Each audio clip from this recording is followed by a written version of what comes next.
Hello everyone and welcome back to our channel. Are you tired of losing important chats in the sea of messages? Let me show you how to pin chats on WhatsApp to keep them at the top. The first step is to launch the WhatsApp app on your iPhone. Next, you find the chat to pin. Scroll through the chat and locate the one you want to pin. Next, you swipe right gently until you see the pin icon. Next, you tap on the pin icon to lock the chat at the top of your list. The chat will now appear at the very top of your chat with a small pin icon next to it.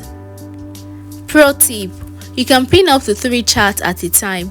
If you want to unpin a chat, simply swipe right on it again and tap on pin.